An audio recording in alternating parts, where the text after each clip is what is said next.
En fait, les invocations aussi ont une dimension très grave dans notre culture, dans nos convictions, dans nos idées reçues sur l'islam. Ils ont beaucoup falsifié notre, les hadiths de Nabi, ou bien notre vision sur le prophète, sallallahu alayhi wa alihi wa sallam. Salam alaikum, Soudan Massina, avec vous pour une nouvelle vidéo. Le sujet du jour est de répondre à certaines questions qui ont été posées dans certains commentaires de vidéos ou par message privé. L'extrait précédent était pour montrer la manipulation qu'il y a eu au sein de nos textes islamiques, pour réveiller les consciences, car toute personne ne pourra pas croire à la noirceur du prophète Mohammed, voire d'autres sujets, sans savoir réellement qu'il y a eu manipulation de hadiths, de termes en langue arabe, et j'en passe. Chaque personne est responsable de son propre destin. Si vous voulez savoir la vérité, mettez en œuvre toute démarche afin qu'elle vous ramène, qu'elle vous guide à la vérité. Pour celui qui la veut, bien sûr. Je vous souhaite un bon visionnage.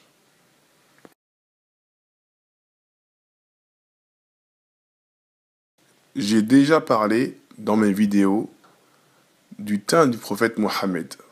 Chaque personne doit être responsable à ce sujet. Revenir dans les vidéos, dans les termes en langue arabe que j'ai exposés. Le prophète Mohammed ne pouvait pas avoir un teint caucasien. Il ne pouvait avoir qu'un teint noir.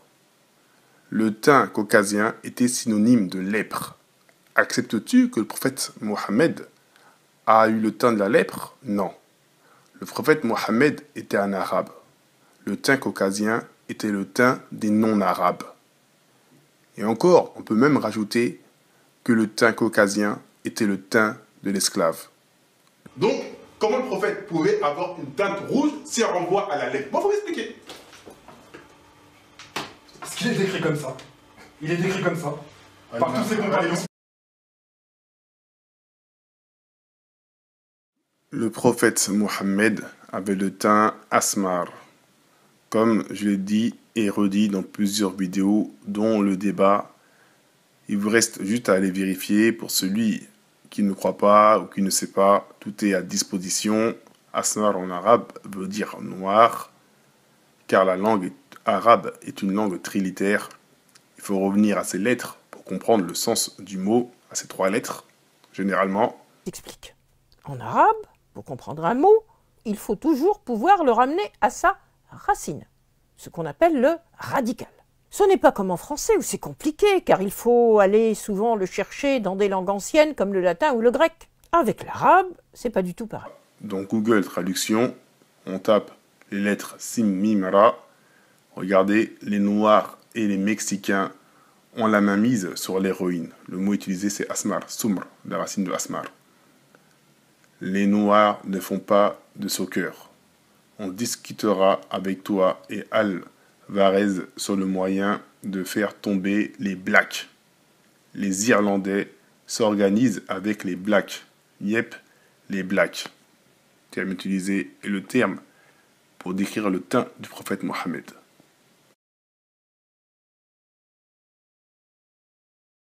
Le terme Azhar est un terme coranique qui désigne la splendeur.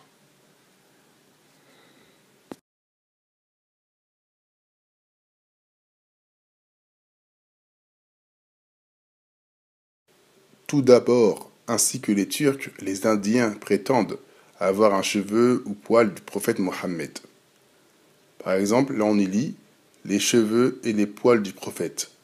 Tous les ans, lors de la fête de la naissance de Mohammed, un religieux grimpe en haut de la mosquée Har-Zatzbal à Srinagar en Inde pour exhiber fièrement devant une foule de plusieurs milliers de croyants en délire ce qui est censé être un poil de barbe, de la barbe du prophète. La disparition de cette relique en 1964 avait déclenché des émeutes dans la province. Un autre poil est exposé au musée Topkapi à Istanbul. Il est objet de l'admiration d'une foule nombreuse. Lorsqu'on va sur Wikipédia, on nous dit qu'on tape Hazratbal, Srinagar. Le sanctuaire Hazratbal est un sanctuaire musulman situé à Hazratbal, Srinagar, Jammu et Cachemire. Il contient une relique, le Mua'i Muqaddas, que de nombreux musulmans du Cachemire considèrent comme un cheveu du prophète islamique Mohammed.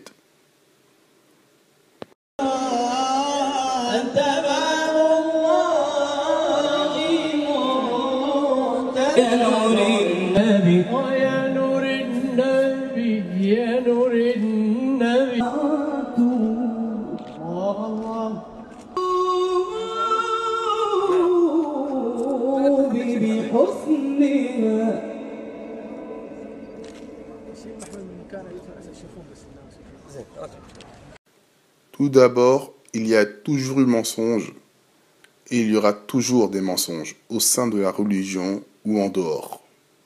Le prophète Mohammed a dit dans un hadith véridique que celui qui ment sur lui prépare sa place au feu. Pourtant, ça n'empêche pas d'avoir des hadiths mensongers sur sa personne. Dieu nous dit que des livres ont été falsifiés. Des hommes ont falsifié la parole de Dieu. L'homme est capable de tout.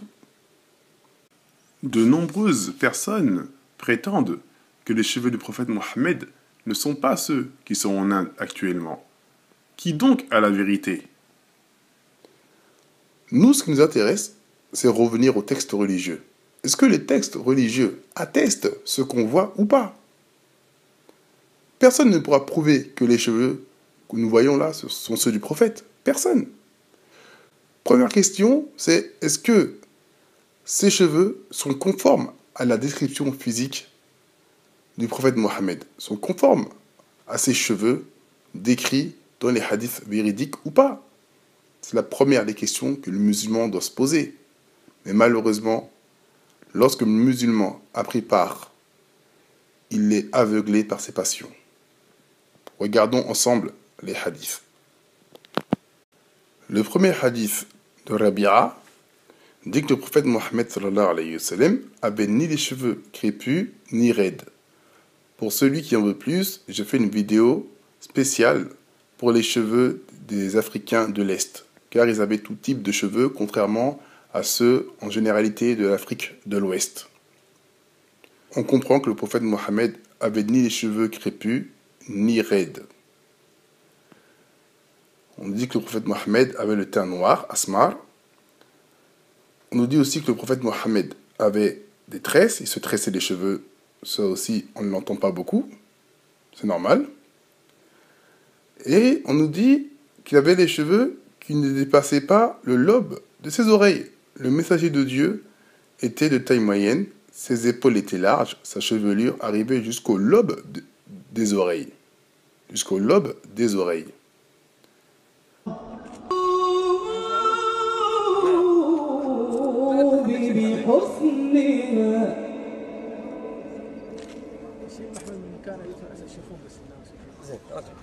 C'est des mèches très longues qu'on voit. C'est nullement en accord avec les hadiths du prophète Mohammed. On nous dit aussi que le prophète avait la bouche large. Ça aussi, on n'entend pas beaucoup. Pourtant, c'est un hadith dans Sahih Muslim. Mais bon. Donc, le prophète Mohammed avait les cheveux ni crépus, ni raides. Et ses cheveux ne dépassaient pas le lobe de ses oreilles. Conformément au texte.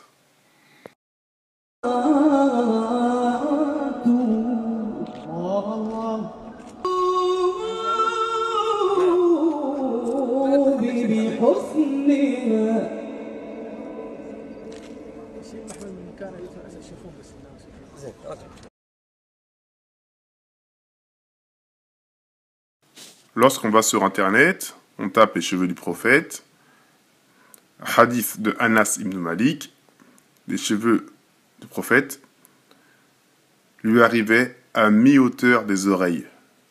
Lui arrivaient à mi-hauteur des oreilles. Hadith valide. Aïcha, la femme du prophète Mohammed, a dit nous lavions entièrement, moi ainsi que l'envoyé de Dieu, dans un seul récipient. Il avait les cheveux au-dessus du niveau des épaules et sous le lobe des oreilles. J'ai demandé à Anas, comment étaient les cheveux du prophète. Il répondit, ses cheveux arrivaient au lobe de ses oreilles. Il y a de tas de hadiths véridiques qui attestent que les cheveux du prophète, en généralité, lui arrivaient au niveau des oreilles. Et bien sûr, qui n'étaient pas lisses.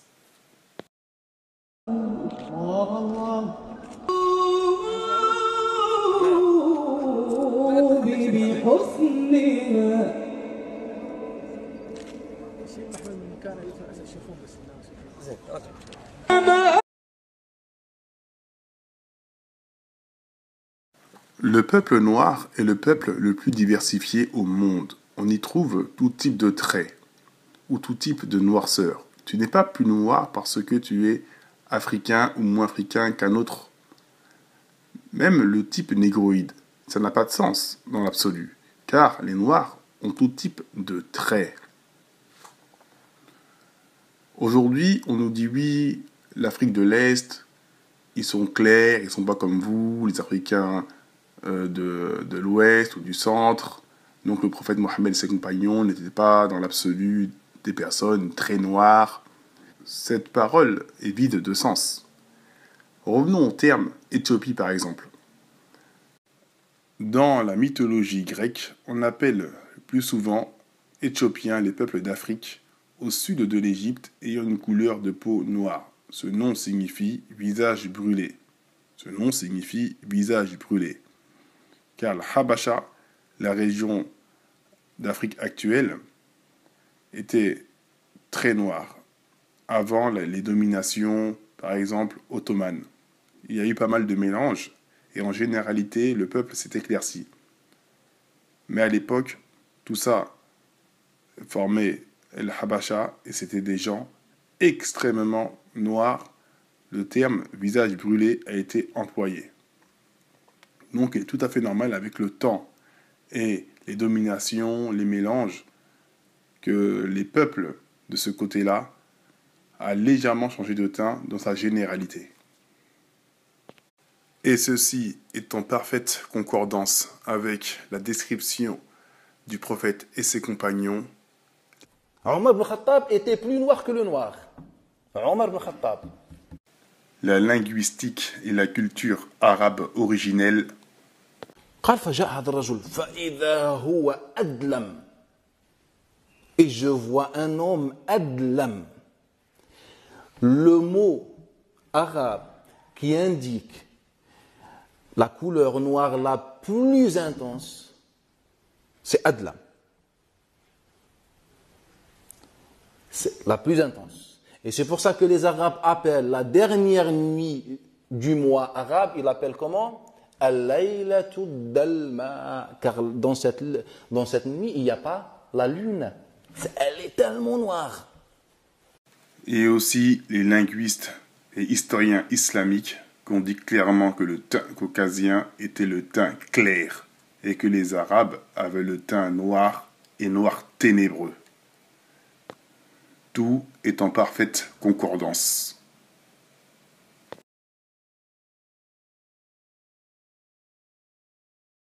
J'entends souvent des personnes dire « ça sert à quoi, ça change quoi à ma foi, oh vous les noirs, vous voulez toujours ramener tout à la couleur ».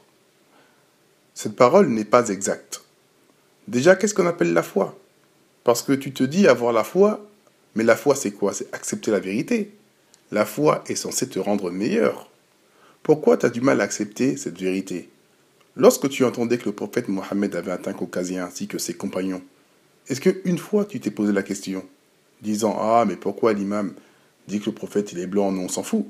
Non, parce que malheureusement, il y a eu un complexe de supériorité qui s'est installé auprès de certains peuples. Et d'autres ont eu le contraire, un complexe d'infériorité. Il ne faut pas se mentir à soi-même. Dieu connaît le fond des cœurs.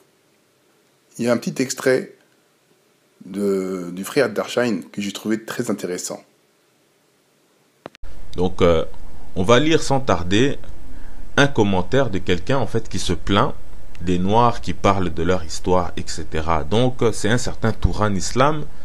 Donc, il nous dit, honnêtement, les Noirs me saoulent avec leur couleur. Ok, avec la reine de Saba, Jésus, etc. Ok. Donc, c'est déjà bien qu'elle reconnaisse que, enfin, il reconnaît que la reine de Saba et le Christ étaient noirs. Donc, ça, c'est une bonne chose déjà. Mais, c'est quoi toutes ces vidéos de racisme noir? Donc, je corrige un peu ce qu'il écrit parce qu'il a écrit ce racisme. Bref. Donc, mais c'est quoi toutes ces vidéos, ce racisme noir ou bien de racisme noir? En islam, on s'en fout de votre couleur. Tous les peuples ont eu des liens avec leurs voisins, mais les noirs aujourd'hui, on dirait, ils font comme les occidentaux. Eux, ils ont fait un monde blanc. Aujourd'hui, on essaye de faire un monde noir. Moi, ça me saoule, ces histoires de couleurs. L'islam a retiré ses frontières de couleurs il y a 14 siècles. Faut arrêter, il y a des meilleurs sujets.